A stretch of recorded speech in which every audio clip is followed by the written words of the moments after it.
In this section, I want to talk about healthy sexual development and how you, as youth-serving professionals, can improve your ability to service these sensitive issues. Now, have you ever wondered why young people you work with ask so many questions about all sorts of things? I'm a sexuality educator, and the kind of questions that I hear are things like this. Why do I have acne? Why do I wake up with my penis erect every morning? Will I get my period, and does that mean I'll stop growing? What if I'm not attracted to boys or girls?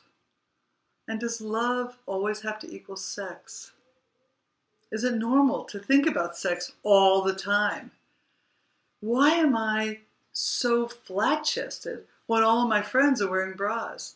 And where did I come from? Now that last one, let me tell you, as a sexuality educator, that's the one that so many parents and professionals fear. Because they're worried, like, am I going to have the right information? Am I going to say it correctly? Am I going to give too much information? And sometimes we get lost in the question. So one thing I want you to remember is I've been teaching this work for a while now, and sometimes parents start answering the question, where did I come from? By talking about intercourse and penises and vagina and sperm and eggs, and you can see, like, from where I am now, they're getting more and more excited, and not excited, but more and more nervous and kind of flustered. But what I'd like to suggest is, if a teenager or an adolescent or any young person asks you, where did I come from, ask them a follow-up question first. Say, what do you mean by that? Because sometimes all that kid means is, what country did our people come from? Are we from Jamaica? Are we from Croatia? I don't really understand it.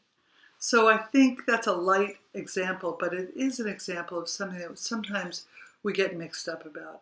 And I just want to say that there's all sorts of areas of sexuality that kids are going to ask about. There's the body, right? All about the body, like, what about touch and physical closeness and physiological or psychological changes?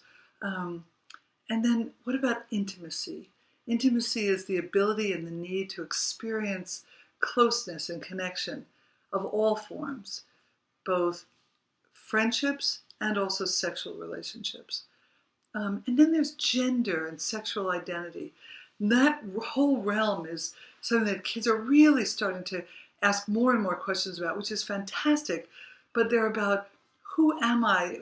And do I fit into any of those prescriptive roles, like male, female, boy, girl? Maybe I don't feel like I'm any. Maybe I feel like I'm really non-binary.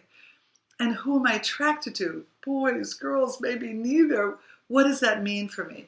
So am I, the term LGBT, am I lesbian, gay, bisexual, trans, queer, asexual? It goes on and on. You can imagine there's so many different ways. We call it now a continuum of sexual orientation. And gender identity is very similar. And then there's the whole area of sexual health and reproduction, like, where did I come from? But really it's about attitudes and behaviors, responses. How do I treat my own sexual health? How do I make sure that I'm keeping myself of an optimum health, so that there are no health consequences of my sexual behavior? That also includes reproduction and contraception, of course.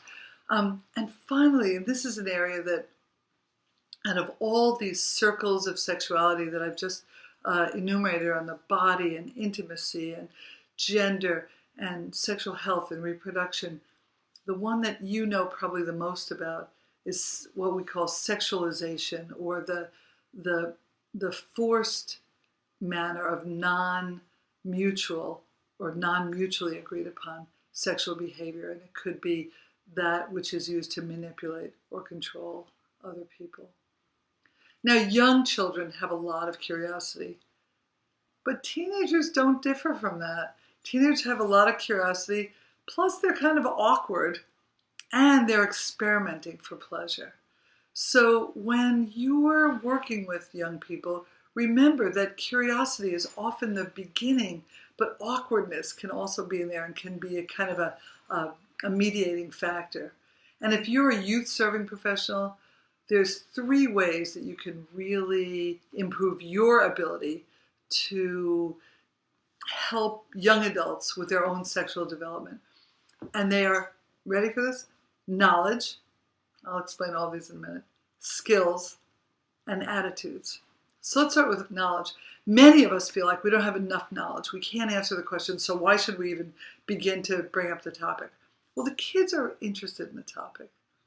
And you don't have to know all the answers. In fact, you can very easily say, great question. I don't know.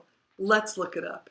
And there's lots of great resources. And I'll make sure that I give Neri the resources that I trust, that are credible resources for young adults, including one website that is co-authored by young people and sexuality educators. It's really well done and is in a language that I think young people really communicate in.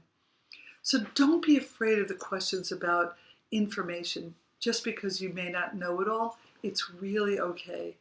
But most importantly, if you say you don't know, make sure you get back to that young person because they're going to be watching for that.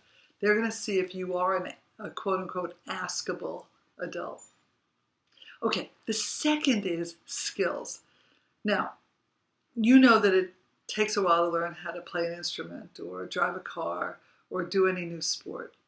It also takes a while to feel less nervous or awkward yourself when you're talking about sex. Unfortunately, we live in a very bifurcated world where you know this better than most people if you're working with young adults.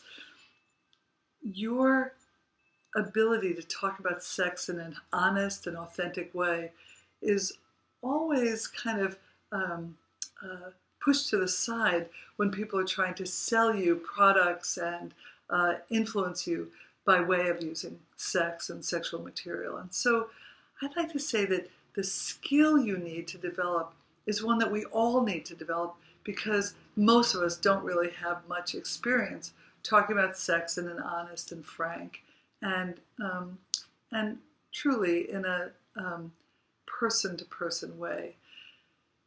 All the adolescents and young people you come into contact with are unique individuals, and they may be from very different cultures, racial backgrounds, ethnic backgrounds, sexual or gender orientations. And I want to make sure that you understand that each one of those young people you interact with is going to ask you questions in their own way. And so developing your skill will be really helpful. So here's one trick.